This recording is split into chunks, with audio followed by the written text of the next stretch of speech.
दोस्तों नमस्कार। Let's crack UP exams में आपका स्वागत है। कल वीडियो नहीं आ पाया था क्योंकि मैंने आपको सुबह वाले वीडियो में बताया भी था कि मैं इस समय जा रहा हूं, कहीं पर रास्ते में हूं, तो रास्ते में ये वीडियो भी बन रहा है। कल पहुंचने के बाद फिर से प्रोग्राम जो है हमने आपको बताया है कि लाइव क्लासेस अब शुरू होंगी बहुत जल्द। लाइव क्विज शुरू होगा शाम को इस वीडियो में, तो कल परसों ये मतलब 2-3 दिन में ये स्टार्ट हो जाएगा। चलिए आज का देख लेते हैं क्वेश्चंस। आप लोग ऑप्शंस अपने जो भी सही आपको लगे उसको देते जाइए। सुप्रीम कोर्ट ने, सर्वोच्च न्यायालय ने पर्यावरण और वन मंत्रालय को कब अर्थात किस सन में यह आदेश दिया था कि ताजमहल के क्षेत्र में हरित क्षेत्र विकसित किया जाए। ताजमहल को जो प्रदूषण से नुकसान हो रहा था उसके प्रति आगाह करते हुए आदेश दिया कि ताजमहल के क्षेत्र में हरित क्षेत्र विकसित किया जाए। तो इसका उत्तर है बी। ठीक है, 1994। ताजमहल के आसपास तमाम रासायनिक कंपनियों के खुल जाने के कारण वायु प्रदूषण की दर बढ़ गई, जिससे विश्व विरासत ताजमहल की दीवारों पर धब्बे पड़ने लगे। इसे देखते हुए उच्चतम न्यायालय ने 1994 में पर्यावरण एवं वन मंत्रालय को ताजमहल के आसपास हरित क्षेत्र विकसित करने का निर्देश दिया।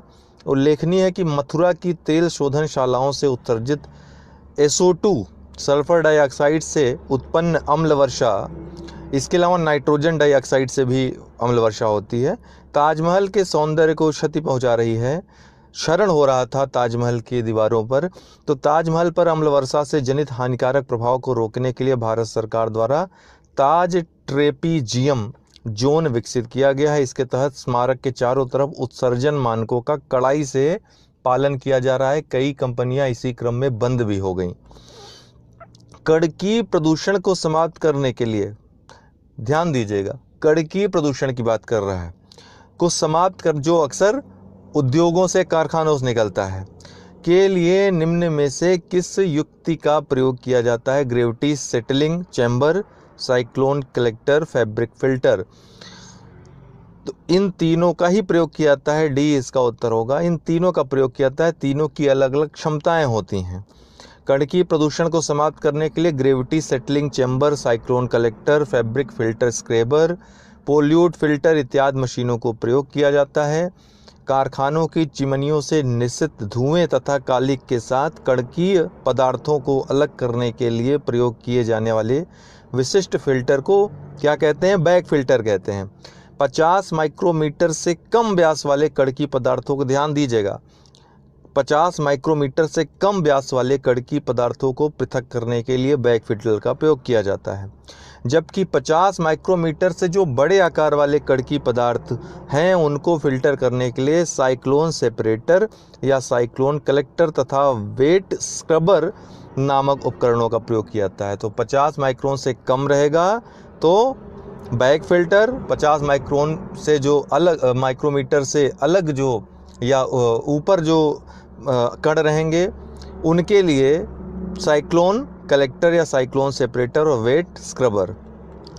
वन्य जीव संरक्षण पर निम्नलिखित में से कौन सा असरकारी संघ या NGO है? नॉन गवर्नमेंटल ऑर्गेनाइजेशन है। कौन सा समर्पित है? तो इन सभी के बारे में सुबह वाले वीडियो में आपसे चर्चा कर चुका हूं ऑलरेडी। तो भारतीय वन्य जीव बोर्ड, राष्ट्रीय वन्य जीव क्रिया योजना, ये तो राष्ट्रीय कार्यक्रम है, जबकि WWF ये असरकारी है, गैर सरकारी या असरकारी अंतर्राष्ट्रीय संगठन है। WWF world wide fund for nature. Bharat की स्थापना देश के वन्य जीवन और प्राकृतिक आवासों के संरक्षण को सुनिश्चित, देखिए भारत लिखने का मतलब कि वर्ल्ड वाइड फंड जो नेचर है, फॉर नेचर है, जो अंतर्राष्ट्रीय गैर सरकारी संगठन, उसका जो एक सेंटर भारत में है उसकी बात है। तो ये भी world wide fund for nature की एक संस्था है, भारत में जो खुली है वो भी गैर सरकारी होगी, NGO होगी। तो इसकी स्थापना देश के वन्य जीवन और प्राकृतिक आवासों के संरक्षण को सुनिश्चित करने के उद्देश्य से 27 नवंबर 1969 को एक चैरिटेबल पब्लिक ट्रस्ट के रूप में स्थापित किया गया। इसे विश्व वन्य जीव निधि भारत के रूप में जाना जाता है।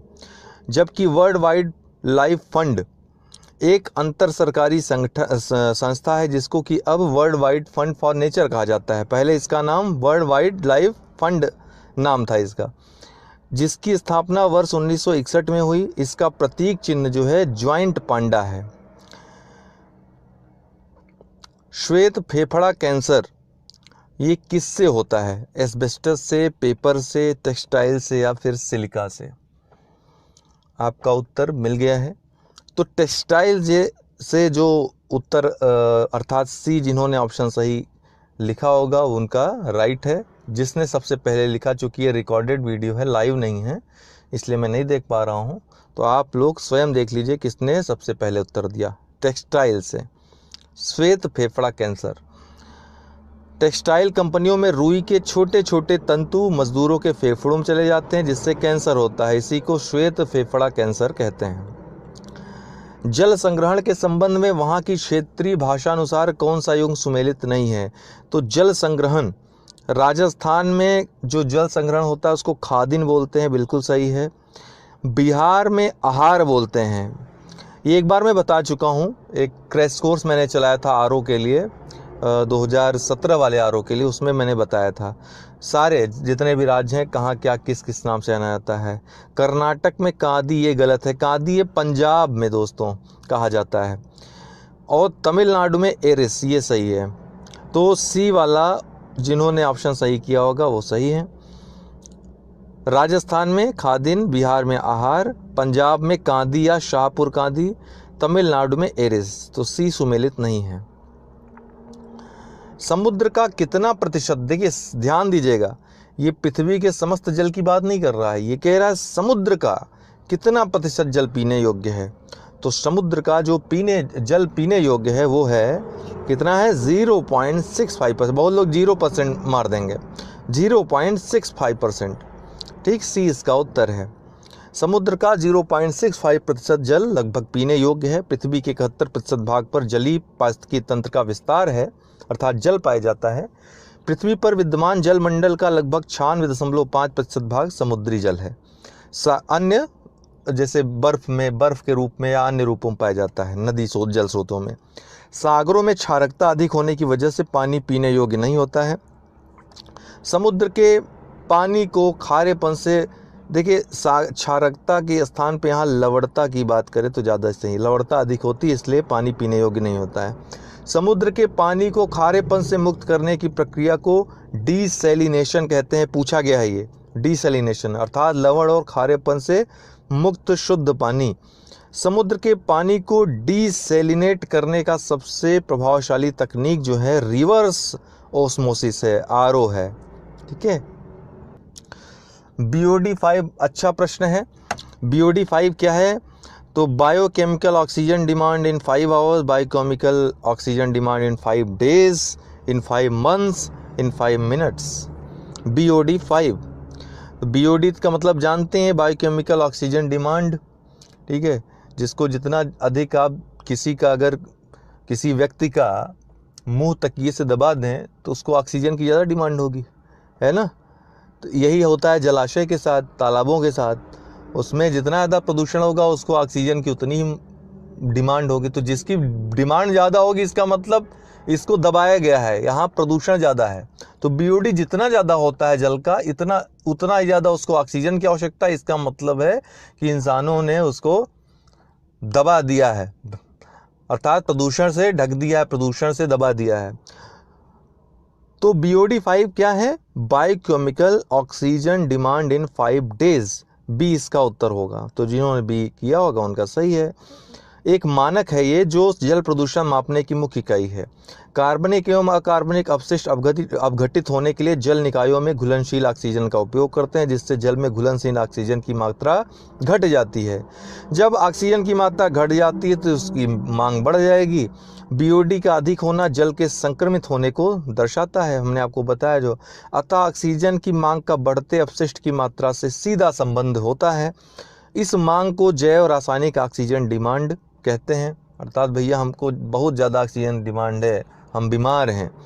BOD ऑक्सीजन का मापक है, अतः जहाँ उच्च BOD है वहाँ निम्न DO होगा, अर्थात वहाँ पर डिफिशियंसी ऑफ ऑक्सीजन जो है ज़्यादा से ज़्यादा होगा।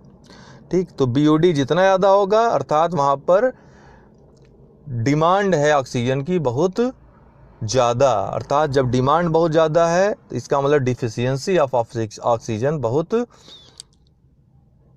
ये डिफिशियंसी नहीं है, कुछ और लिखा है, ठीक है, इसका फुल फॉर्म दिया नहीं है, तो ये ऑक्सीजन ही आप समझिए। जहाँ BOD ज़्यादा होगी अर्थात वहाँ पर ऑक्सीजन बहुत कम है, ये डिफिशियंसी नहीं। डिफिशियंसी तो जितनी ज़्यादा रहेगी उतना ही ज़्यादा BOD रहेगा, तो अनुक्रमाती सीधा संबंध होगा उसमें। ये ऑक्सीजन, इसको समझिए आप, डी को काट दीजिए, ठीक है। BOD जितना ज़्यादा रहेगा उतना ही कम इसका मतलब ऑक्सीजन है उस स्रोत में। राष्ट्रीय पाठ्य चर्चा की रूपरेखा 2000 जो जारी की गई थी भारत सरकार के द्वारा, उसमें पर्यावरण अध्ययन को किस कक्षा समूह में स्थान दिया गया? ये जो BEO का एग्ज़ाम देने जा रहे हैं खंड शिक्षा अधिकारी, उनके लिए बहुत महत्वपूर्ण प्रश्न है। तो इसके अनुसार तीसरी से 5वीं कक्षा के जो समूह है उसमें स्थान दिया गया है पर्यावरण अध्ययन को, तीसरी से 5वीं कक्षा, B इसका उत्तर होगा। तो बालकों को क्या, कब और कैसे पढ़ाया जाए? राष्ट्रीय पाठ्य चर्चा की रूपरेखा 2000 इन्हीं विषयों पर ध्यान केंद्रित कराने हेतु एक अति महत्वपूर्ण दस्तावेज है। यह दस्तावेज राष्ट्रीय शैक्षिक अनुसंधान और प्रशिक्षण परिषद द्वारा जारी किया जाता है। किसके द्वारा? राष्ट्रीय शैक्षिक अनुसंधान और प्रशिक्षण परिषद द्वारा जारी किया जाता है। पर्यावरण अध्ययन को तीसरी से 5वीं कक्षा समूह में स्थान दिया गया है। लंदन धूम्र पाया जाता है। लंदन धूम्र, देखिए जब लंदन धूम्र पूछ लिया तो आप लोग डिस्टर्ब हो गए, आप ये क्या पूछ लिया, ये कुछ और नहीं है, प्रकाश रासायनिक धूम है दोस्तों, प्रकाश रासायनिक धूम है, ठीक है। प्रकाश के और धुएं के, जो प्रदूषण युक्त धुआं होता है, इनके मिलने से जो प्रदूषण होता है, जो धूम्र दिखता है, उसको लंदन धूम्र या प्रकाश रासायनिक धूम कहते हैं। तो ये कब दिखता है? दरअसल दोस्तों लंदन धूम्र इसको इसलिए भी कहा जाता है कि लंदन में 1952 में इसने बहुत कहर मचाया था, काफ़ी लोगों की जान चली गई थी। तो ये शीतकाल में सुबह के समय, अक्सर आप देखेंगे दिल्ली में इस तरह की समस्या देखने को मिलती है। तो शीतकाल में सुबह के समय यह घटना होती है, धुएं में धूम्र जो होता है या जो कोहरा होता है मिल जाता है, उसमें प्रकाश की भूमिका आ जाती है। तो ये एक बहुत भयंकर प्रदूषण की स्थिति पैदा होती है, जिससे ही प्रकाश रासायनिक धूम्र कहते हैं। इसी को लंदन धूम्र भी कहते हैं। उसका नाम ही पड़ गया London Dhumra, the great London धूम्र। शीतकालीन मौसम की सुबह कोहरे जैसा दिखने वाला वायु प्रदूषण लंदन धूम्र कहलाता है। प्रकाश रासायनिक धूम्र कोहरा वायु प्रदूषण की एक अवस्था है।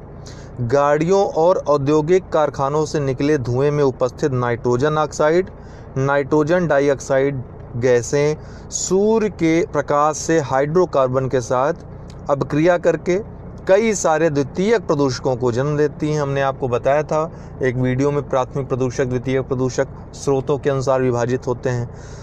तो द्वितीयक प्रदूषक कौन कौन उत्पन्न होते हैं? ओजोन, पूछता है प्रकाश रासायनिक धूम्र में क्या क्या होता है? ओजोन, फॉर्मेल्डिहाइड, पैन, ठीक है, जिसको परऑक्सी एसिटाइल नाइट्रेट कहते हैं। ये सभी द्वितीयक प्रदूषक उत्पन्न होते हैं। इन्हीं द्वितीयक प्रदूषकों से प्रकाश रासायनिक धूम्र कोहरा उत्पन्न होता है, अर्थात प्रकाश रासायनिक धूम्र कोहरे में ये सब होते हैं। यहाँ पर यातायात अधिक रहता है, वहाँ पर भी गर्म परिस्थितियों तथा तेज सूर्य विकिरण से प्रकाश रासायनिक धूम्र कोहरे का निर्माण होता है। और अगर आपने लर्निंग ऐप अभी तक डाउनलोड न किया हो, अनअकैडमी लर्निंग ऐप, तो इसको डाउनलोड इंस्टॉल कर लें। यहाँ पर कोई भी विषय, किसी भी एजुकेटर को आप सर्च करेंगे, कोई टॉपिक सर्च करेंगे, आपको मिल जाएगा, आप आराम से पढ़ाई कर सकते हैं। या फिर चाहें तो सब्सक्रिप्शन लेकर के पढ़ाई कर सकते हैं। सब्सक्रिप्शन आपको 1 मंथ से लेकर के 2 साल तक के उपलब्ध हैं, अर्थात 1 साल 1 महीने से लेकर आप 2 साल तक का एडमिशन ले सकते हैं। प्रशुल्क कुछ उसमें लगेगा, जो भी सब्सक्रिप्शन चार्जेस हैं देकर पढ़ सकते हैं। हमारा रेफरल कोड अगर आप यूज़ करते हैं, रेफरल कोड है UD10 मेरा, ये यूज़ करते हैं तो किसी भी कोर्स में आपको छूट मिल जाएगी। ठीक है, तो इसको अवश्य अगर आपको ज्वाइन करना है तो UD10 रेफरल कोड अवश्य यूज़ करिएगा। ठीक है ना। तो 12 महीने का कोर्स में जैसे 7,000 रुपये आपका लग रहा है, तो 24 महीने कोर्स में उसी कोर्स में 9100 रुपये लगेंगे।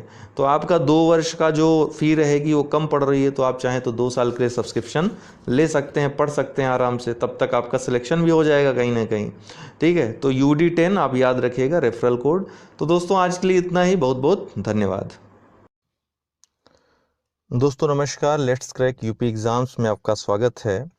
और हम लोग इन्वायरमेंट इकोलॉजी का MCQ देख रहे थे, वहीं से शुरुआत करेंगे जहां से समाप्त हुआ था। आप लोग क्वेश्चन पढ़ के मैं 5 सेकंड आप लोगों को दूंगा अपने उत्तर देने के लिए। कमेंट बॉक्स में जो लाइव कमेंट चल रहा है उसमें आप कमेंट अपने उत्तर करते रहें और देखते रहें कि आप सही हैं या फिर गलत हैं। जब तक लाइव में नहीं आता, लाइव में और ज़्यादा सही से होगा। संभवतः परसों से हम लाइव करेंगे रात वाली क्लास। मानव पर्यावरण संबंध एक कैसी संकल्पना है? ऋणात्मक है या धनात्मक है या संज्ञानात्मक है या फिर सभी? पूछा हुआ प्रश्न है और इसका उत्तर है धनात्मक। ठीक है, आयोग ने भी धनात्मक ही माना है। धनात्मक संबंध है, धनात्मक संकल्पना है। ठीक है ना। मानव प्रकृति का एक घटक भी है, महत्वपूर्ण घटक भी, और एक महत्वपूर्ण कारक भी है। कारक क्यों? क्योंकि प्रकृति में आमूलचूल परिवर्तन लाता है, लेकिन प्रकृति ही सब कुछ संचालित करती है, जैसे कि अभी संचालित कर रही है। जब असंतुलित करता है तो किसी न किसी भांत भूकंप या अन्य बाढ़ वगैरह के माध्यम से, ठीक है, किसी न किसी आपदा के माध्यम से, जैसे इस समय एक महामारी फैली है, उसके माध्यम से संतुलित करने का प्रयास करती है, पर्यावरण में संतुलन बनाने का कार्य करती है। तो एक धनात्मक संकल्पना है, ये ऋणात्मक या संज्ञानात्मक नहीं है। डी इसका उत्तर होगा। रेड डाटा बुक कई बार मैं बता चुका हूँ, इसमें कौन कौन से सम्मिलित हैं। कुल 9 श्रेणियाँ होती हैं, तो उसमें विलुप्त प्राय होते हैं, विलुप्त होते हैं, सुभेद्य भी होते हैं, आपत्तिग्रस्त या संकटग्रस्त भी होते हैं। तो कुल 9 श्रेणियाँ होती हैं जिसको IUCN जारी करता है। रेड डाटा बुक का प्रकाशन IUCN द्वारा किया जाता है, international union for conservation of nature. इसकी स्थापना कब हुई थी? 1964 नहीं, 1963 में हुई थी। ठीक है ना। किसकी? रेड डाटा बुक की स्थापना 1963 में हुई थी। ठीक, 1963-64 बोल सकते हैं। लेकिन ये प्रकाशित कब से होता है अगर पूछेगा तो 1969 से। प्रकाशन का वर्ष अलग है, स्थापना का वर्ष अलग है। ठीक है, तो ये तालिका कब स्थापित हुई? इस तालिका की स्थापना IUCN के द्वारा तो 1963 में, 1963-64 में। और यह कब से बनने लगी, कब से जारी होने लगी? तो 1969 से। ठीक, अब मेरा प्रश्न है, कई बार मैं बता चुका हूँ, IUCN का मुख्यालय तो मैंने बताया आपको ग्लैंड में, स्विट्जरलैंड में। इसकी स्थापना कब हुई थी? और कमेंट बॉक्स में ये भी बताइए मुझे कि ये संयुक्त राष्ट्र संघ का अंग है या नहीं है, ये हमको आप बताइए। ठीक है, तो ये 9 श्रेणियां हैं। 9 श्रेणियों को चाहे तो आप याद कर सकते हैं, स्क्रीनशॉट लेकर रख सकते हैं। विलुप्त अर्थात जो विलुप्त हो चुके हों, वन में विलुप्त, अति संकटग्रस्त, संकटग्रस्त, सुभेद्य या अति संवेदनशील, संकट के निकट या संकटासन्न या आपत्तिग्रस्त, संकट मुक्त या कम चिंतनीय, आंकड़ों का अभाव या पूर्ण आंकड़ा जिनके बारे में, और 9वां अनाकलित या अमूल्यांकित। तो इनमें से कोई भी आए, आपको पता होना चाहिए कि 9 श्रेणियां हैं रेड डाटा सूची में। अगला प्रश्न है, बाढ़ से समोद्भित पौधे मर जाते हैं। बाढ़ आती है, समोद्भित पौधे मर जाते हैं क्योंकि पौधों का कोई, अब आपके सामने ऑप्शन है, उत्तर आप बताइए हमें। आपको मैं बता दूं कि जल की आवश्यकता के आधार पर 3 प्रकार के पौधे होते हैं। कौन कौन? जलोद्भिद, समोद्भिद और मरुद्भिद। जलोद्भिद कौन होते हैं? जिनको बहुत ज़्यादा जल की आवश्यकता होती है, जो जल में ही उगते हैं, बहुत ज़्यादा जल या जहाँ रहता है वहीं पर। समोद्भिद जहाँ सामान्य जल होता है, जैसे आपके सामान्यतः आप पेड़ वगैरह देखते हैं, पौधे देखते हैं, समोद्भिद होते हैं। ठीक है, जल की सामान्य मात्रा की आवश्यकता होती है। और तीसरे है मरुद्भिद। इनका ऐसा विन्यास होता है कि इनको बहुत ज़्यादा जल की आवश्यकता नहीं होती, या फिर उल्टा कह सकते हैं कि जहाँ पर जल बहुत कम पाया जाता है वहाँ पर ऐसे पौधों का विकास होता है। तो ये पूछ रहा है समोद्भिद पौधे मर जाते हैं क्योंकि बाढ़ आने के बाद। तो मूल में श्वसन जो है रुक जाता है, इसका उत्तर होगा। ठीक है, श्वसन रुक जाता है इनका, बी उत्तर होगा। बाढ़ के पानी से मृदा के सूक्ष्म छिद्र ढक जाते हैं जिससे पौधों की जड़ों तक ऑक्सीजन की आपूर्ति बाधित हो जाती है। अपर्याप्त ऑक्सीजन के कारण मूल में श्वसन रुक जाता है, अर्थात जड़ में श्वसन रुक जाता है, जिससे समोद्भिद पौधे मर जाते हैं। जलोदित पौधों का ऐसा विन्यास होता है कि वो बहुत ज़्यादा पानी होते हुए भी जो ऑक्सीजन की मात्रा बाधित नहीं होती है, पर्याप्त श्वसन हो जाता है, ऐसा उनका विन्यास होता है। उच्चतम न्यायालय ने सरकार को निर्देशित किया है कि यमुना के जल की गुणवत्ता कम से कम ग्रेड सी स्तर तक बनाए, जिससे उसे लोगों के पीने योग्य बनाकर उपलब्ध कराया जा सके। उक्त कथनानुसार ग्रेड सी का अर्थ क्या है? ग्रेड सी स्तर का अर्थ क्या है जल के संदर्भ में? आशा है आप उत्तर दे चुके होंगे। तो इसका उत्तर होगा सी, औसत दर्जे का प्रदूषित जल। औसत दर्जे का प्रदूषित जल अर्थात अत्यंत प्रदूषित नहीं है, इसको सही किया जा सकता है, पीने योग्य बनाया जा सकता है। सी इसका उत्तर होगा। उच्चतम न्यायालय ने सरकार को निर्देशित किया है कि यमुना के जल की गुणवत्ता कम से कम ग्रेड सी स्तर तक बनाए, जिससे उसे लोगों के पीने योग्य बनाकर उपलब्ध कराया जा सके। यहाँ सी स्तर का अर्थ औसत दर्जे का प्रदूषित जल है, जिसे परंपरागत उपचार के बाद पीने योग्य बनाया जा सकता है। वर्तमान में दिल्ली सहित कई शहरों में जल आपूर्ति में प्रयुक्त जल का अधिकांश भाग यमुना नदी का शुद्धिकरण किया हुआ जल ही होता है। इनमें से कौन सा जैव अपघट्य पदार्थ अर्थात जिनका जीवाणुओं द्वारा अपघटन किया जा सकता है, या फिर जैविक क्रियाओं द्वारा जिनका अपघटन किया जा सकता है, जिनको तोड़ा जा सकता है सरल पदार्थों में, तो इनमें कौन सा है? कोई नहीं है। ठीक है ना, डी इसका उत्तर होगा। जैव अपघट्य वे पदार्थ होते हैं जिन्हें जैविक रूप से सरलतापूर्वक नष्ट किया जा सकता है। प्लास्टिक, पॉलीथीन, शीशा जैव अपघट्य पदार्थ नहीं है। प्लास्टिक, लोहा, शीशा इत्यादि पदार्थ अक्षयकारी प्रदूषक हैं। ठीक है, अक्षयकारी अर्थात इनका जैविक क्रियाओं से, सामान्य क्रियाओं से सरलता से अपक्षय नहीं हो सकता है, अपघटन नहीं हो सकता है, जो कि जीवाणु द्वारा नष्ट नहीं होते हैं, या इनकी विघटन की क्रिया बहुत ही क्षीण, बहुत कम होती है, अतः ये वातावरण में एकत्र रहकर इसे प्रदूषित करते हैं। अगला है चिपको आंदोलन के प्रणेता हैं। देखिए, चिपको आंदोलन किसने शुरू किया था? चंडी प्रसाद भट्ट ने। चंडी प्रसाद भट्ट ने, लेकिन बाद में इस आंदोलन को बहुत आगे तक, उच्च स्तर तक ले आने में कार्य किया था सुंदरलाल बहुगुणा ने। तो बी इसका उत्तर होगा। ओके, बी इसका उत्तर होगा। चिपको आंदोलन के प्रणेता चंडी प्रसाद भट्ट हैं। इन्होंने वर्ष 1964 में दासोली ग्राम स्वराज मंडल की स्थापना की। पूछा भी है। आगे चलकर यह संस्था चिपको आंदोलन का आधार भूमि बनी। वर्ष 1973 में वनों की कटाई के विरोध स्वरूप चिपको आंदोलन की शुरुआत हुई। इस आंदोलन के सह कार्यकर्ता कौन थे? सुंदरलाल बहुगुणा थे। इन्होंने महत्वपूर्ण भूमिका इसमें निभाई थी। पर्यावरण अध्ययन, ये बीईओ के लिए स्पेशल मैं 1-2 क्वेश्चन डेली डालूंगा। तो पर्यावरण अध्ययन की कौन सी विधि को वैज्ञानिक विधि के रूप में मानता है? ये पूछ भी सकता है पीसीएस में, ऐसा नहीं है कि नहीं पूछेगा, पूछा ही है कई बार। समाजशास्त्र से प्रश्न उठा दिए हैं, मार्क्स वगैरह से यूपीएससी तक में पूछ लिया है। द्वंद्वात्मक भौतिकवाद के बारे में पूछ लिया था एक बार। पर्यावरण अध्ययन की कौन सी विधि को वैज्ञानिक विधि के रूप में मानता है? योजना विधि, व्याख्यान विधि, कहानी विधि या प्रदर्शन विधि? तो विज्ञान प्रदर्शन पे और किस पर आधारित है? प्रयोगशाला अर्थात प्रयोग पे आधारित है।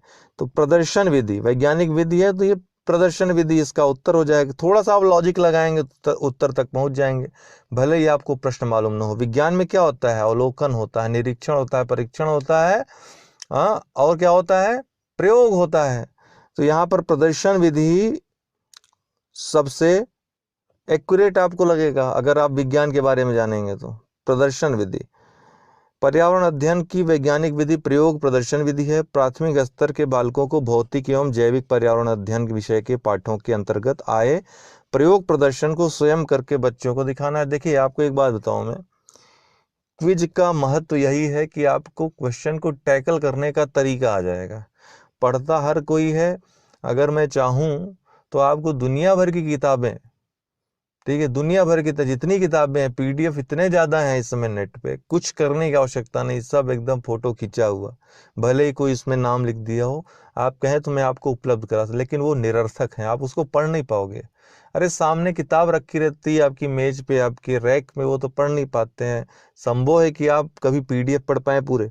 तो केवल जरूरी चीज़ें और क्वेश्चन को टैकल करने का तरीका, और आपके पास जो पाठ्य पुस्तक है उसका अध्ययन, और मैं जो पीडीएफ पेड ग्रुप से जो लोग जुड़े हुए हैं या कहीं भी कोचिंग कर रहे हैं, वहाँ की नोट जो आप बना रहे हैं, ठीक है, या हमारे पेड ग्रुप से जुड़े हैं, तो हमारे पेड ग्रुप वालों को मैं अभी यहाँ से बता दूं, काफ़ी लोगों को कन्फ्यूज़न है। आपको जो मैं पेड ग्रुप में दे रहा हूँ उससे ज़्यादा कुछ नहीं पढ़ना आपको। उसके उसके अलावा मैं आपको बताऊंगा पुस्तक में आपको क्या क्या पढ़ना है, कौन सी पुस्तक हो, वो कोई भी हो पुस्तक, ऑथेंटिक पुस्तक होनी चाहिए, क्या क्या पढ़ना है मैं बता दूंगा। थोड़ा विस्तृत अध्ययन कर लेंगे, वो भी करने की आवश्यकता नहीं, वीडियोस देखते रहिए हमारे। बिहार राज्य में गंगा नदी में पाई जाने वाली डॉल्फिन को किस नाम से जाना जाता है? उत्तर मिल गया होगा आपका। तो ए इसका उत्तर है, सुसु के नाम से जानते हैं, ठीक है ना। इलाहाबाद वगैरह में उसको सुइस वगैरह कहते हैं ऐसे, ठीक है। तो ठीक मिलता जुलता नाम बिहार में भी है उसका, सुसु के नाम से इसको जानते हैं। ए इसका उत्तर है।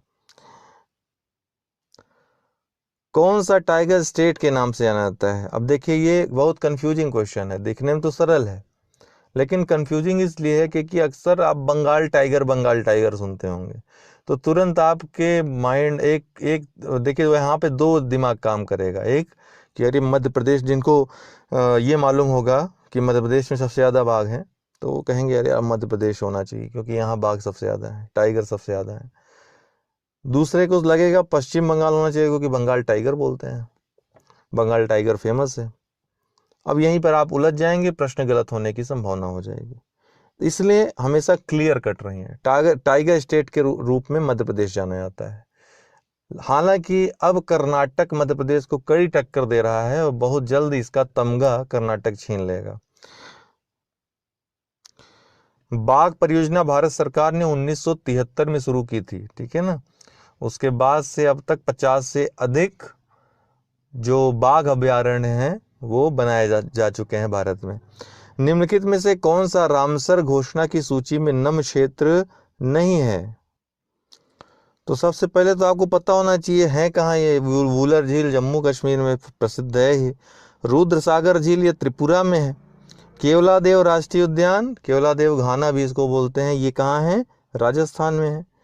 राजसमंद झील ये भी राजस्थान में है। तो इनमें से कौन रामसर घोषणा सूची में नहीं शामिल है? आपको बता दूं कि इसका उत्तर होगा राजसमंद झील, ठीक है। राजसमंद नहीं है, बल्कि राजस्थान का एक और जो क्षेत्र है वो है सांभर झील, ठीक है। राजसमंद नहीं है, सांभर झील है वो। तो डी इसका उत्तर होगा, बाकी तीनों हैं, सूची में हैं। और अगर आपने लर्निंग ऐप अभी तक डाउनलोड न किया हो, अनअकैडमी लर्निंग ऐप, तो इसको डाउनलोड इंस्टॉल कर लें। यहाँ पर कोई भी विषय, किसी भी एजुकेटर को आप सर्च करेंगे, कोई टॉपिक सर्च करेंगे, आपको मिल जाएगा, आप आराम से पढ़ाई कर सकते हैं। या फिर चाहे तो सब्सक्रिप्शन लेकर के पढ़ाई कर सकते हैं। सब्सक्रिप्शन आपको 1 मंथ से लेकर के 2 साल तक के उपलब्ध हैं, अर्थात 1 साल 1 महीने से लेकर आप 2 साल तक का एडमिशन ले सकते हैं। प्रशुल्क कुछ उसमें लगेगा, जो भी सब्सक्रिप्शन चार्जेस हैं देकर पढ़ सकते हैं। हमारा रेफरल कोड अगर आप यूज़ करते हैं, रेफरल कोड है UD10 मेरा, ये यूज़ करते हैं तो किसी भी कोर्स में आपको छूट मिल जाएगी, ठीक है। तो इसको अवश्य, अगर आपको ज्वाइन करना है तो UD10 रेफरल कोड अवश्य यूज़ करिएगा, ठीक है ना। तो 12 महीने का कोर्स में जैसे 7,000 रुपये आपका लग रहा है, तो 24 महीने कोर्स में, उसी कोर्स में 9100 रुपये लगेंगे। तो आपका 2 वर्ष का जो फ़ी रहेगी वो कम पड़ रही है। तो आप चाहें तो 2 साल के लिए सब्सक्रिप्शन ले सकते हैं, पढ़ सकते हैं आराम से, तब तक आपका सिलेक्शन भी हो जाएगा कहीं ना कहीं, ठीक है। तो UD10 आप याद रखिएगा, रेफरल कोड। तो दोस्तों आज के लिए इतना ही, बहुत बहुत धन्यवाद। दोस्तों नमस्कार। विज्ञान प्रौद्योगिकी का MCQ चल रहा था, तो उसी को आगे बढ़ाते हुए, जो लोग, जिनके लिए नया वीडियो है, ये प्लेलिस्ट में जाकर के पुराने वीडियोस देख सकते हैं। जियोग्राफी और इतिहास का MCQ समाप्त हो गया है, कॉन्सेप्चुअल वीडियोस बाकी रह गए हैं। कंप्लीट वीडियोस उनके उपलब्ध हैं प्लेलिस्ट में।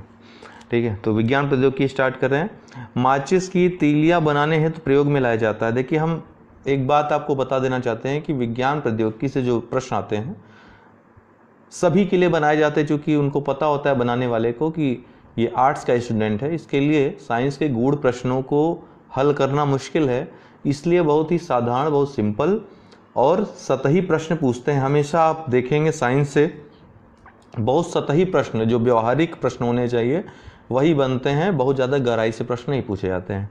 ठीक, तो इसलिए आप लोग इस सब्जेक्ट को लेकर के कभी चिंतित मत होइएगा। तो ऐसे ही प्रश्न आते हैं एकदम फैक्चुअल लगभग। माचिस की तीलियां बनाने हेतु प्रयोग में लाया जाता है किसे? तो लाल फास्फोरस का प्रयोग होता है माचिस की तीलियां बनाने में। किस विस्फोटक को नोबेल तेल की संज्ञा दी जाती है? तो ट्राई नाइट्रोग्लिसरीन, जिसका कि इस्तेमाल डायनामाइट, ये डायनामाइट है ना, इसको बनाने में किया जाता है। डायनामाइट का आविष्कार किसने किया था? अल्फ्रेड नोबेल ने किया था, और इसीलिए इसको नोबेल तेल की संज्ञा दी जाती है। ठीक है, ये नोबेल तेल कहा जाता है। वहीं टीएनपी की बात करें तो ये पिक्रिक अम्ल है।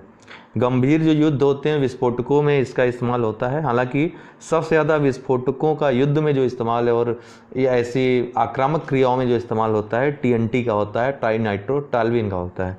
डायनामाइट को शांति काल के लिए, जैसे पर्वत पहाड़ तोड़ करके सड़कें बनाने हो, कोई उद्योग खड़ा करना हो, तो इसके लिए डायनामाइट का प्रयोग किया जाता है। अक्सर आप देखते होंगे जो लोग पहाड़ी क्षेत्रों के हैं तो वहाँ विस्फोट होता रहता है, वो डायनामाइट का ही प्रयोग वहाँ पर किया जाता है, जिसका कि जो निर्माण होता है टीएनजी, ट्राई नाइट्रोग्लिसरीन का इस्तेमाल करके बनाया जाता है। ध्वनि की तीव्रता का स्तर मापने हेतु प्रयुक्त यंत्र है। देखिए, देखन में छोटो लगे और घाव करे गंभीर, उसी टाइप का यह प्रश्न रहता है। ध्वनि की तीव्रता आपने देखा नहीं कि ऑडियोमीटर मार दिया, और यहीं पे आपका क्वेश्चन हो गया गलत। क्यों? क्योंकि ये ध्वनि की तीव्रता नहीं बोल रहा है, ध्वनि की तीव्रता का स्तर बोल रहा है। ठीक है ना, तो तीव्रता का जो स्तर मापते हैं दोस्तों, ध्वनि की तीव्रता का स्तर, वो फोनोमीटर से मापते हैं। ठीक है ना, तो फोनोमीटर की सहायता से ध्वनि की तीव्रता का स्तर मापा जाता है, जबकि ऑडियोमीटर की सहायता से क्या करते हैं? ध्वनि की तीव्रता का मापन करते हैं। इन दोनों बातों में अंतर नहीं करेंगे तो आप गलत कर देंगे क्वेश्चन। फोनोमीटर क्या करेगा? ध्वनि की तीव्रता का स्तर मापेगा। ऑडियोमीटर क्या करेगा? ध्वनि की तीव्रता मापेगा। दोनों में अंतर है। ठीक है ना। वहीं अगर ऑडियो फोन की बात करें तो ये भी इसी तरह सुनने में लग रहा है, इसमें भी कन्फ्यूजन हो सकती है। तो ऑडियो फोन जो है सुनने में सहायता के लिए जो प्रयोग किया जाता है, जिसको आप अक्सर कान में लगाते हैं, सुनते हैं गाना वगैरह, वो ऑडियो फोन होता है। ठीक है। वहीं ओडोमीटर एकदम अलग चीज़ है। इसका प्रयोग वाहनों के जो पहिए हैं उनके द्वारा कितनी दूरी तय की गई है उसको मापता है ओडोमीटर। ठीक है, लेकिन चूंकि मिलता जुलता नाम है इसलिए कभी कभी कन्फ्यूजन हो सकती है। ठीक, इसका जो उत्तर होगा ध्वनि की तीव्रता का स्तर, फोनोमीटर। अर्धचालकों के विषय में निम्नलिखित क्या असत्य है? अर्धचालक मतलब सेमीकंडक्टर, इनके विषय में असत्य क्या है पूछ रहा है। तो पहला कथन है सेमीकंडक्टर के विषय में कि इनकी इलेक्ट्रॉनिक संरचना में रिक्तता होती है। ये बिल्कुल सही है। आपको पता है ठोस जितनी भी धात्विक जो पदार्थ हैं उसमें फ्री इलेक्ट्रॉन्स होते हैं। वही फ्री इलेक्ट्रॉन्स में जो है बहुत ज़्यादा वही जो है कंडक्शन का कारण होते हैं। इलेक्ट्रिक कंडक्शन जो होता है, जो विद्युत चालकता होता है, उसका मेन रीजन जो फ्री इलेक्ट्रॉन्स होते हैं वही होते हैं। तो मुख्य कारण फ्री इलेक्ट्रॉन्स ही होते हैं, उनके गमन चक्र से ही वो चालकता उत्पन्न होती है। तो अर्धचालक क्या होते हैं? जो चालक हैं अर्थात जो कंडक्टर्स हैं, और जो कंडक्टर नहीं है, जो इंसुलेटर हैं। ठीक है, अर्थात जो विद्युत प्रतिरोध उत्पन्न करते हैं, ठीक है, जिसमें विद्युत प्रवाहित नहीं हो सकती है, उनके बीच की कड़ी होते हैं अर्धचालक। ठीक है, उनके बीच का गुण इनमें होता है, चालकता उनके बीच के मध्य होती है, वो सेमीकंडक्टर होते हैं। इनका उपयोग इलेक्ट्रॉनिक्स और ट्रांजिस्टर उपकरणों से होता है। देखिए, इलेक्ट्रॉनिक युग की शुरुआत ही सेमीकंडक्टर के आधार पर हुई है। सेमीकंडक्टर के ही समझ लीजिए नींव पर चल कर के ही इलेक्ट्रॉनिक उद्योग पला बढ़ा है। ठीक, जर्मेनियम व सिलिकॉन अर्धचालक हैं, बिल्कुल ये भी सही है। जर्मेनियम सिलिकॉन ये अर्धचालक हैं। इनकी विद्युत चालकता सामान्य ताप पर शून्य होती है। सामान्य ताप क्या होता है दोस्तों? अक्सर 20 से 25 डिग्री सेल्सियस के तापमान को हम सामान्य ताप कहते हैं, या रूम टेम्परेचर भी कहते हैं। कमरे का ताप अक्सर इसको कहते हैं। तो 20 से 25 डिग्री सेल्सियस को सामान्य ताप कहा जाता है। तो सामान्य ताप पर शून्य नहीं होती है, ये गलत है, बाकी तीनों ही स्टेटमेंट सही हैं। दरअसल सामान्य ताप पर अर्धचालक की विद्युत चालकता जो होती है वो चालकों और विद्युत रोधी जो पदार्थ या इंसुलेटर्स हैं उनके मध्य होती है, ठीक है ना। लेकिन अगर 0 डिग्री केल्विन की बात करें, जिसको परम शून्य ताप कहते हैं, वहां पर अर्धचालक की चालकता शून्य हो जाती है और वह इंसुलेटर की तरह कार्य करने लगता है। एक और स्टेटमेंट यहां पर ऐड कर सकते थे जो अक्सर एग्जाम से पूछ सकता है आपसे, जो सबसे ज़्यादा पूछता है कि ताप बढ़ाने पर अर्धचालकों की चालकता बढ़ती है कि घटती है। तो याद रखिएगा, जो चालक होते हैं और अर्धचालक होते हैं इनमें मुख्य अंतर यही होता है। अगर चालकों की पे हम ताप बढ़ाएं, चालकों की जो चालकता है वो ताप बढ़ाने पर वो घट जाती है। कोई चालक है, कोई तार है, एल्युमिनियम का जैसे हो गया, एल्युमिनियम एक चालक है, तार है, उसको अगर हम गर्म करें तो उसकी चालकता जो है घट जाएगी, अर्थात प्रतिरोधकता उसकी बढ़ जाएगी। लेकिन सेमीकंडक्टर्स में क्या होता है, अर्धचालक में क्या होता है कि जब गर्म करेंगे, ताप बढ़ाएंगे तो इनकी चालकता बढ़ जाती है, अर्थात प्रतिरोधकता जो रेजिस्टेंस है वो घट जाता है। ये महत्वपूर्ण अंतर है और यही आपके यूपीएससी से लेकर के जितने भी एग्जाम होते हैं सबसे ज़्यादा अगर कोई प्रश्न पूछा जाता है अर्धचालकों से तो यही पूछा जाता है। किसी नली में द्रव के प्रवाह की दर ज्ञात करने हेतु प्रयोग किया जाता है। द्रव की प्रवाह की दर पूछ रहा है तो इसके लिए वेंटुरी मीटर, ठीक है, इसका उपयोग किया जाता है द्रव की प्रवाह की दर के लिए। बाकी जो स्फेरोमीटर है यह किसी सतह की वक्रता जो है उसको मापने हेतु स्फेरोमीटर, ठीक है, स्फेरोमीटर का प्रयोग किया जाता है। पाइकिनोमीटर की बात करें तो द्रवों के घनत्व और प्रसार गुणांक जो है उनको मापने का यंत्र है पाइकिनोमीटर। वहीं पॉलीग्राफ क्या है, झूठ का पता लगाने के लिए पॉलीग्राफ का प्रयोग किया जाता है, पॉलीग्राफी टेस्ट भी कहते हैं इसको। तो वेंटुरीमीटर इसका होगा, किसी नली में द्रव के प्रवाह की दर ज्ञात करने हेतु प्रयुक्त यंत्र। दोस्तों आज छोटे वीडियो है क्योंकि समय कम रहेगा तो कभी कभी बहुत छोटे वीडियोस भी आएंगे। तो आप लोग जो है बस कोई वीडियो छोड़िएगा मत, ठीक है। और आपके कोई डाउट्स हो तो आप जो हमारा व्हाट्सअप नंबर है उस पर संपर्क करके क्वेरी कर सकते हैं। 3-4 दिन से बहुत ज़्यादा मैसेज आ रहे हैं दोस्तों, बहुत सारे लोगों को मैं जवाब नहीं दे पा रहा हूँ, जिसके लिए बहुत माफ़ी चाहता हूँ। लेकिन धीरे धीरे करके मैसेजेस मैं देख रहा हूँ, उनके जवाब भी दे रहा हूँ, ठीक है। तो काफ़ी लोग नाराज़ भी होंगे क्योंकि 2-3 दिन से मैसेजेस पड़े हैं, हम जवाब नहीं दे पा रहे हैं उनके। उसका कारण समय थोड़ा कम मिल पा रहा है आजकल। और मुझे अभी याद आ रहा है कि आज मुझे जो कोशिका विभाजन है वो आपको पढ़ाना था, लेकिन अब मैं कल उसको तैयार करूँगा, सुबह ही वो वीडियो मैं प्रिपेयर कर लूँगा, शाम को अपलोड कर दूँगा, ठीक है। तो इसी तरह आप लोग बने रहिए, कुल मिलाकर रेगुलर रहिए और पढ़ाई करते रहिए। बहुत अच्छा मौका मिला है आपको, नया चैनल बनाया है, उसमें सपोर्ट करिए आप लोग, ठीक है। उसको शेयर करिए, लोगों को कहिए कि सब्सक्राइब करें चैनल को, ठीक है। तो बहुत बहुत धन्यवाद दोस्तों नमस्कार। लेट्स क्रैक यूपी एग्ज़ाम्स में आपका स्वागत है। उत्तर प्रदेश से जुड़ी जितनी परीक्षाएं हैं सबके लिए एक प्लेटफॉर्म उपलब्ध हो गया है आपके लिए। यहीं पर सारे कोर्स जो भी सिलेबस में हैं आपके, जिस भी परीक्षा की आप तैयारी कर रहे हैं, उस परीक्षा को केंद्र में रखते हुए, लक्ष्य में रखते हुए सारे कोर्स यहाँ चलाए जाएंगे टॉप एजुकेटर्स के द्वारा, क्वालिटी कंटेंट के माध्यम से।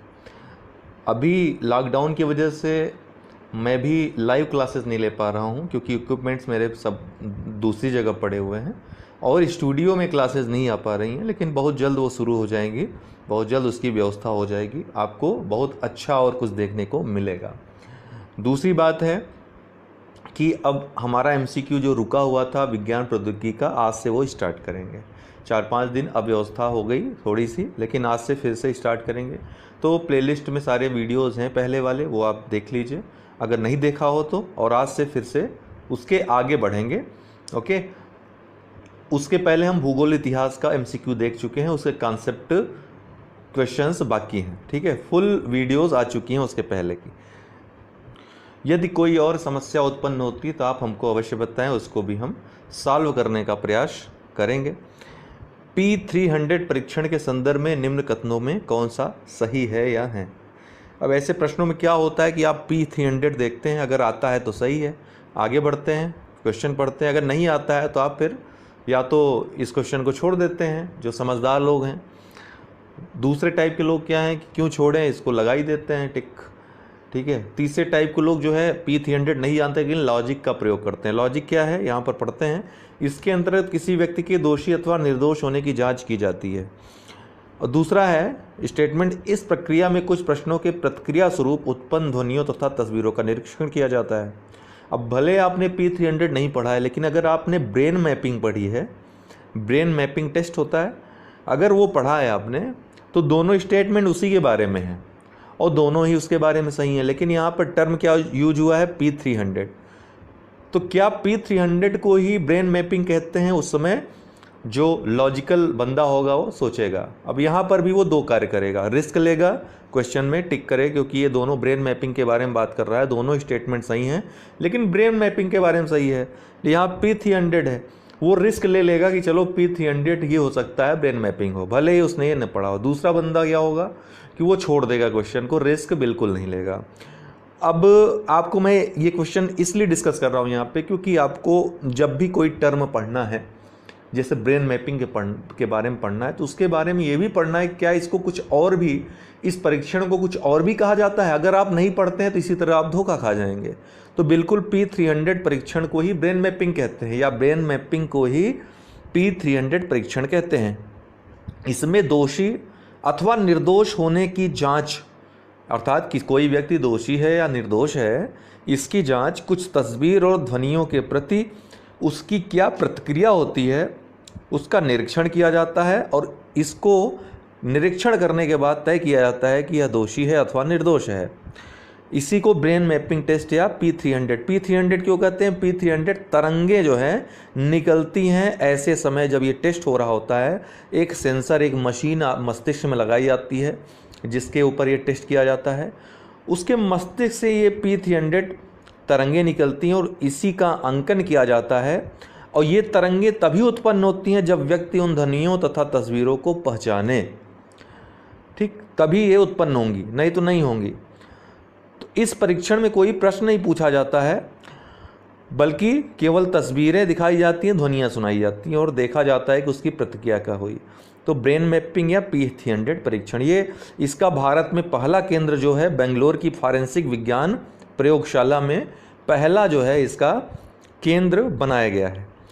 तो दोनों ही सही हैं, इसका उत्तर होगा C, दोनों सही।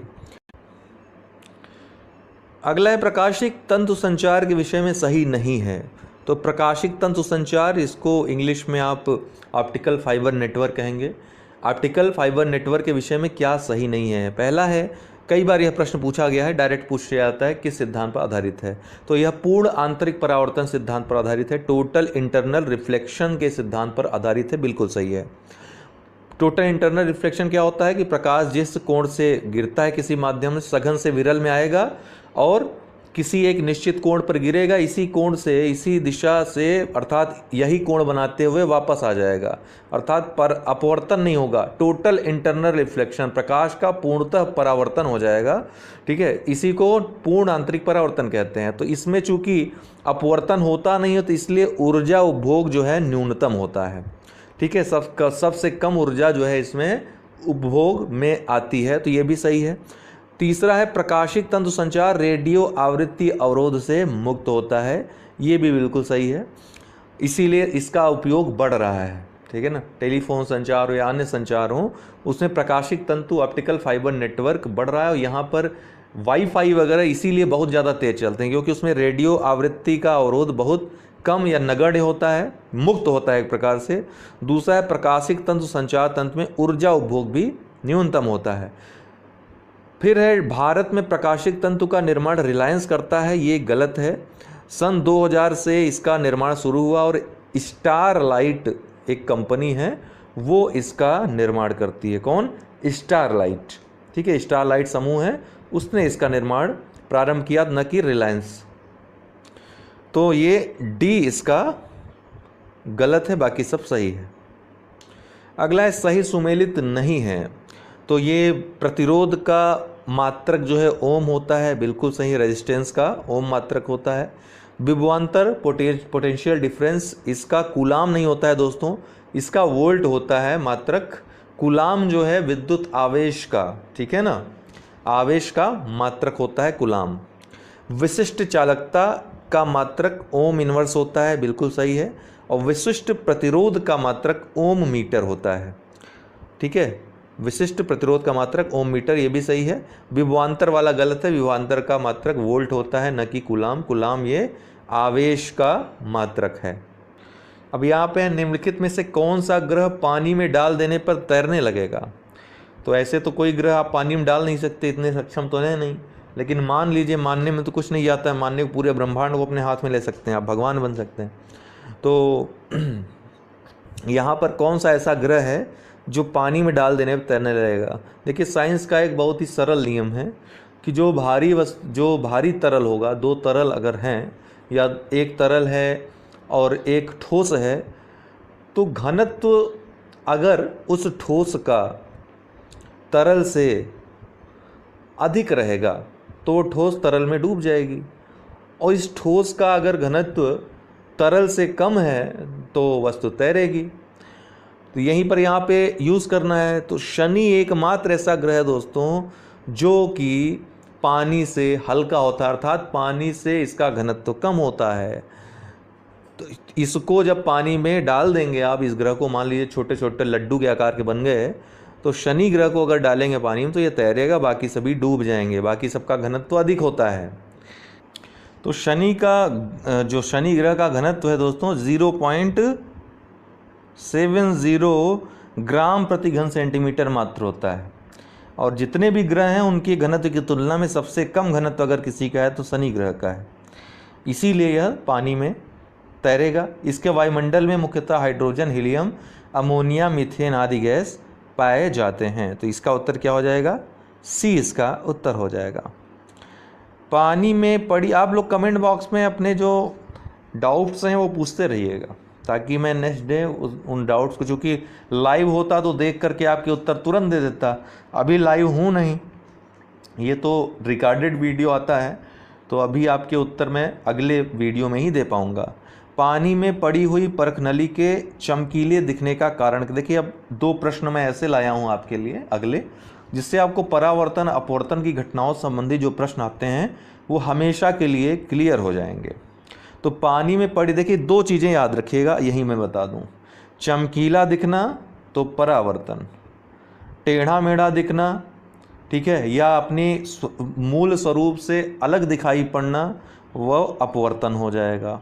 तो परावर्तन अपवर्तन में जब घटनाएं पूछेगा, देखिए इसका सिद्धांत तो अलग है, वो सिद्धांत अगर मैं आपको समझाऊंगा तो आपके पल्ले नहीं पड़ेगा। दूसरी बात है वो आपके लिए जरूरी भी नहीं है। आपको जो पूछता है वहाँ पे आपको सामान्य चीज़, आप आर्ट्स के स्टूडेंट्स भी चूँकि अब एग्ज़ाम दे रहे हैं तो साइंस में बहुत ज़्यादा घुसने की आवश्यकता नहीं है, जो सरल सिद्धांत है वो जानने की आवश्यकता है। तो जहाँ पर चमकीला दिखने वाली बात आएगी वहाँ पर परावर्तन होगा, जहाँ पे वास्तविक स्वरूप है उससे अलग कुछ दिखाई पड़ेगा वो अपवर्तन होगा। अब देखिए, पानी में पड़ी हुई परखनली के चमकीली दिखने, अब यहाँ चमकीला दिख रहा है तो कारण क्या है? प्रकाश का पूर्ण आंतरिक परावर्तन, प्रकाश का पूर्ण आंतरिक परावर्तन इसका कारण है।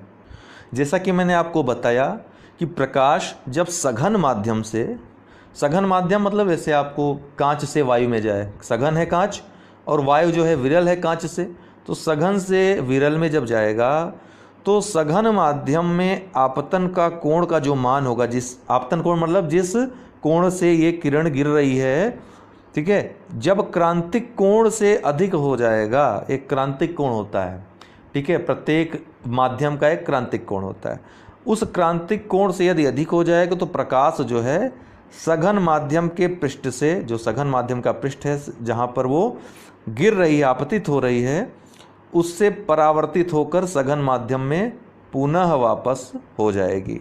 अर्थात यहाँ पर माध्यम में जो गिरा, विरल माध्यम सॉरी, तो यहाँ से परावर्तित होकर के ठीक इसी कोण से, जिस कोण से गिरा था, वो वापस हो जाएगा। इसी घटना को पूर्ण आंतरिक परावर्तन कहते हैं। अर्थात प्रकाश जितना गया उतना ही जिस गति से गया और जिस कोण से गया उसी कोण से वापस आ गया, पूर्ण आंतरिक परावर्तन हो गया।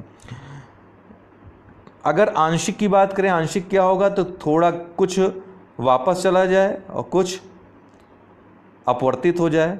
ठीक है, अपवर्तन भी हो, जब प्रकाश माध्यम में घुस जाएगी तो अपवर्तन हो जाएगा, ये वापस चला जाए तो परावर्तन हो जाएगा। तो और अपवर्तन में होता क्या दोस्तों कि प्रकाश जैसे कि जिस कोण से गिर रहा है तो अपवर्तित होने के बाद दूसरे माध्यम में जाने पर ये अपनी दिशा से भटक जाता है, कुछ मुड़ जाता है। ठीक है, यही रीज़न है कि जब हम किसी जल में अगर परखनली को डुबोएं या कोई पेन डाल दें तो टेढ़ा दिखाई पड़ता है, वो टेढ़ा दिखाई पड़ता है। अपने मार्ग से अपवर्तन में क्या होता है, अपने मार्ग से थोड़ा सा मुड़ जाती है रे, जिसके कारण कि ऐसी परिघटना हमको दिखाई पड़ती है। तो परखनली के परखनली के चमकीली दिखने का जो कारण है, जो पानी में पड़ी हुई है, प्रकाश का पूर्ण आंतरिक परावर्तन। इसके अन्य जो उदाहरण पूछे जाते हैं, हीरे का चमकना, रेगिस्तान, या फिर आप सड़क पे चल रहे हैं धूप में तो मरीचिका का दिखाई पड़ना, ठीक है, चमकीली सतह का दिखाई पड़ना, पानी में हवा भरे बुलबुलों का चमकीला दिखाई देना, पानी में पड़ी परखनली का चमकना, जो इंडोस्कोपी होती है, आपके शरीर के आंतरिक भागों की जांच के लिए प्रयुक्त होती है इंडोस्कोपी, वो भी पूर्ण आंतरिक परावर्तन के सिद्धांत पर ही आधारित होती है। यहाँ तक कि कांच का चटका हुआ भाग जो है चमकीला दिखाई देता है, वो भी किसके कारण, पूर्ण आंतरिक परावर्तन के कारण। अब अगला प्रश्न है महत्वपूर्ण कि कौन सी घटना प्रकाश के अपवर्तन के कारण घटित नहीं होती है। अब आप आसानी से बता देंगे, जैसा कि हमने बताया आपको। देखिए, तारों का टिमटिमाना, ये टिमटिमाना और चमकने में अंतर है दोस्तों, ठीक है ना, ये टिमटिमाना है न कि चमकना है।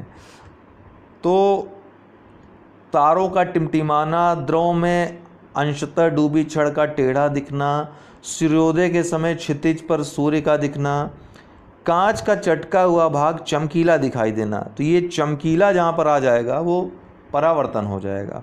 बाकी ये तीनों घटनाएं जो हैं अपवर्तन की घटनाएं हैं। तो कांच का चटका हुआ भाग चमकीला दिखाई देना ये परावर्तन के कारण है, न कि अपवर्तन के कारण है। तो अन्य जो उदाहरण अगर हम बताएं आपको अपवर्तन के जो पूछे जाते हैं, जैसे पानी में भरे गिलास की तली में पड़े सिक्के का उठा हुआ दिखाई देना, जल के अंदर मछली या कोई वस्तु अगर है तो जो आभासी गहराई है वास्तविक गहराई से कम प्रतीत होना, अर्थात बहुत नीचे रहता है तो हमको ऊपर प्रतीत होता है। यहाँ इसके अलावा अगर कोई उदाहरण जो पूछा जाता है आपसे कि जल भरे बर्तन या तालाब आदि की पेंदी का ऊपर उठा हुआ प्रतीत होने, जैसे बल्टी में जल भरते हैं तो बल्टी की जो पेंदी है वो ऊपर उठी हुई दिखाई पड़ती है, अर्थात कम गहरी, ऐसा लगता है कि बाल्टी बहुत छोटी है, इसकी तली बहुत ही ऊपर आ गई है। तो ये ऐसा होता नहीं है, दरअसल ऐसा प्रकाश के अपवर्तन के कारण संभव होता है।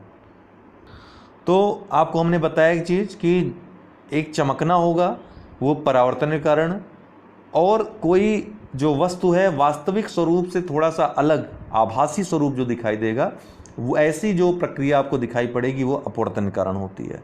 ये मन में अगर आपके आ गया, बाद में आप लॉजिक लगाएंगे तो आपको वही उत्तर सही मिलेगा। आपको ज़्यादा कुछ करने की आवश्यकता नहीं है, एकदम जो सिद्धांत है वो पढ़ने की आवश्यकता नहीं। इसीलिए हमने वैज्ञानिक सिद्धांत न बताकर व्यवहारिक एक आपको लॉजिक बताया है, जो आप यूज़ करेंगे तो आप सफल होंगे। निम्न में से प्राथमिक रंग कौन सा है? तो प्राथमिक कलर, प्राइमरी जो कलर हैं वो कौन से हैं? तो लाल, हरा, नीला, ए ऑप्शन सही है। इन्हीं का प्रयोग, प्राथमिक रंगों का ही प्रयोग आपकी रंगीन टीवी जो कहते हैं, रंगीन टीवी, उनमें इन्हीं प्राथमिक रंगों का प्रयोग किया जाता है, ठीक है ना। लाल, हरा, नीला प्राथमिक रंग की श्रेणी में आते हैं। आदि जो हैं जैसे पीला, मैंजेटा, पिकाक, नीला आदि ये द्वितीयक रंग की श्रेणी में आते हैं। और जो आपकी रंगीन टीवी होती है उसमें प्राथमिक रंगों का ही प्रयोग किया जाता है, लाल, हरे और नीले का। बोलो अक्सर देखिए क्वेश्चन मैंने इसलिए शामिल किया, देखन में छोटो लगे और घाव करे गंभीर, ऐसे प्रश्न अक्सर कंफ्यूज आते हैं लोग। तो आप कोडिंग के माध्यम से इसको रट सकते हैं चाहें तो। जैसे कि एक कोडिंग मैं आपको बता देता हूँ, लाल टमाटर, हरा मिर्चा, नीला आसमान। तो एक ढंग से याद रखेंगे तो हमेशा याद रहेगा। मैं एक उदाहरण बता रहा हूँ। बोलोमीटर मापन करता है। तो बोलोमीटर दोस्तों ये ऊष्मीय विकिरण का मापक है, ठीक है ना, ऊष्मीय विकिरण का मापक है बोलोमीटर। ऐसे प्रश्न यूपी पीसीएस में बहुत ही ज़्यादा पूछे जाते हैं। तो बोलोमीटर ऊष्मीय विकिरण का। पहियों की गति का ओडोमीटर होता है। वायु घनत्व का एरोमीटर, ये वायु या गैस का घनत्व हुआ एरोमीटर। विद्युत धारा को मापने के लिए अमीटर का प्रयोग होता है। अन्य भी कुछ उपकरण हैं मापक यंत्र जो अक्सर पूछे जाते हैं, कंफ्यूजिंग होते हैं, जैसे टैकोमीटर हो गया। इसका प्रयोग वायुयान की गति मापने का यंत्र होता है ये, ठीक है, वायुयान जो है कितनी गति से चल रहा है, टैकोमीटर। गैसों का घनत्व मापने का एरोमीटर होता है, लेकिन गैसों का दाब मापने का यंत्र पूछा जाए तो मैनोमीटर। एक्यूमुलेटर का प्रयोग क्यों होता है? विद्युत ऊर्जा को संचित करने का या नापने का यंत्र होता है एक्यूमुलेटर। गैल्वेनोमीटर पूछा जाता है।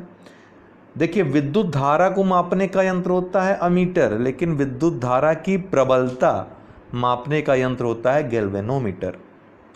और एक होता है विस्कोमीटर, इसको द्रवों की श्यानता ज्ञात करने के लिए प्रयोग किया जाता है। अन्य भी हम आपको बताएंगे, विज्ञान वाले आप वीडियो में देख सकते हैं जो फुल वाला आपने बनाया है, ठीक है, आगे भी बताते रहेंगे। इसका जो उत्तर होगा ए, ऊष्मीय विकिरण का मात्रक है बोलोमीटर। रेडियो तथा टेलीविजन का कैबिनेट बनाने में, जो कैबिनेट बनता है रेडियो तथा टेलीविजन का, अर्थात बाहरी जो सतह होती है, वो कैबिनेट किस सतह का, किस बहुलक का उपयोग में किया जाता है वो कैबिनेट बनाने में। कई बार परीक्षा में पूछा जा चुका है, यूपी पीएससी में भी, यूपी ट्रिपल एससी में भी। तो याद रखिएगा पॉलीस्टाइरीन का प्रयोग किया जाता है। पॉलीस्टाइरीन का प्रयोग रेडियो और टेलीविजन के कैबिनेट बनाने में किया जाता है। टेफ्लॉन का किस में किया जाता है? ये भी बहुलक है, सब बहुत ज़्यादा प्रयोग में लाया जाता है। जो नॉन स्टिक कुकिंग बर्तन होते हैं, ठीक है, बिना स्टिक वाले, उनको बनाने में इनका प्रयोग, टेफ्लॉन का प्रयोग किया जाता है। इसके अलावा पॉलीविनाइल क्लोराइड का प्रयोग जो ट्यूब है उसको बनाने में किया जाता है, ठीक है। केबल, जो केबल होता है, पॉलीप्रोपिलीन का जो है प्रयोग किया जाता है ट्यूब में। पॉलीविनाइल क्लोराइड का जो प्रयोग किया जाता है पीवीसी जिसको कहते हैं, अक्सर लिखा भी होता है केबल में पीवीसी केबल है, तो केबल बनाने में इसका प्रयोग होता है। ये चारों चीज़ें पूछी गई हैं, इसलिए मैंने आपको यहाँ पर डिस्कस किया। दोस्तों रिस्पांस अपना देते रहें, कमेंट बॉक्स में उत्साहवर्धन हमारा करते रहें, ताकि हम आपके लिए और अच्छे वीडियो, और अगर कुछ आपको मॉडिफिकेशन की ज़रूरत है, कोई डाउट है, तो अवश्य हमसे कमेंट बॉक्स में पूछें, उसको नेक्स्ट वीडियो में सॉल्व करने का प्रयास किया जाएगा। अनअकैडमी लर्निंग ऐप आप अवश्य डाउनलोड इंस्टॉल कर लें, जिससे आपको हेल्प मिल सके। कोई भी आपको चीज़ सर्च करनी, कोई मिल नहीं रही है आपके पास, पुस्तकों या नोट्स में कुछ है नहीं ऐसा, तो यहाँ सर्च करके आप इजीली किसी भी टीचर का, एजुकेटर की वीडियो पा सकते हैं।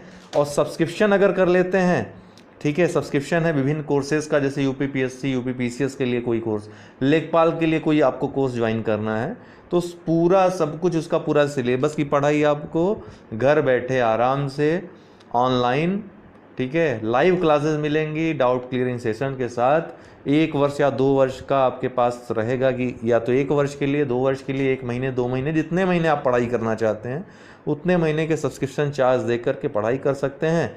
रेफरल कोड हमारा यूज कर लीजिएगा तो थोड़ी आपको छूट भी मिल जाएगी। अगर उस समय कोई ऑफर चल रहा होगा तो और छूट मिल जाएगी, लेकिन रेफरल कोड याद रखिएगा UD10 ये लिखा हुआ है, इसको यूज़ करिएगा, ठीक है। इससे आपको वहाँ पर और ज़्यादा सुविधा मिल जाएगी। तो जैसे 12 मंथ का कोर्स ज्वाइन, और मंथ का भी, 1 मंथ का भी चाहे ज्वाइन कर सकते हैं।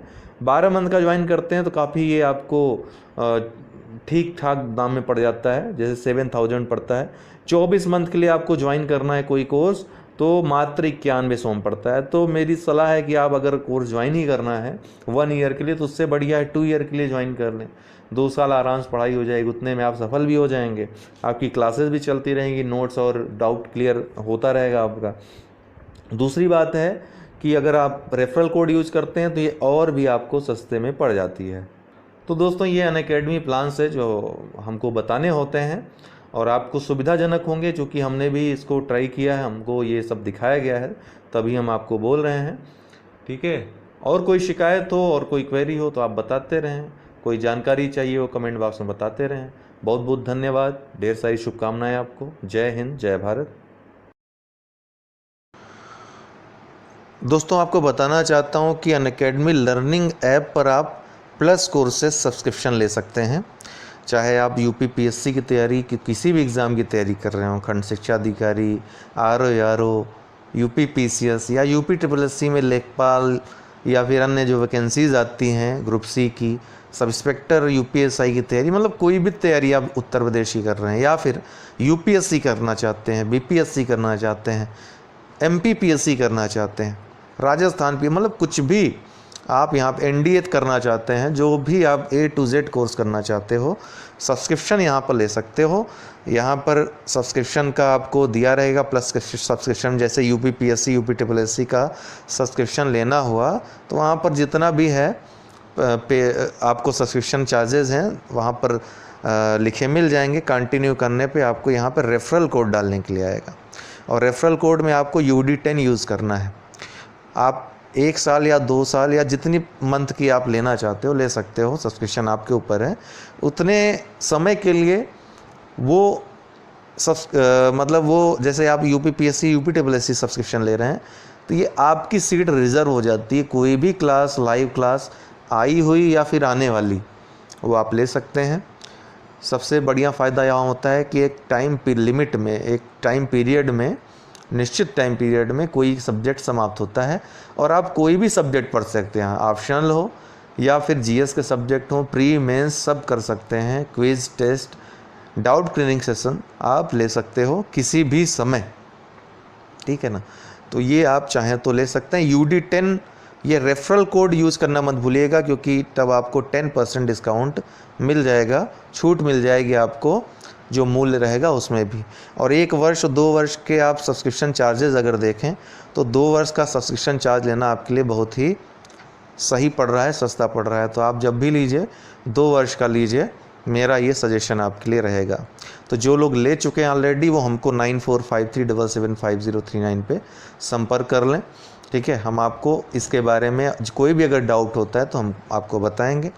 बाकी अगर कोई आपके डाउट्स हों तो आप हमको बता सकते हैं। फ़िलहाल आज के लिए बहुत बहुत शुक्रिया, बहुत बहुत धन्यवाद।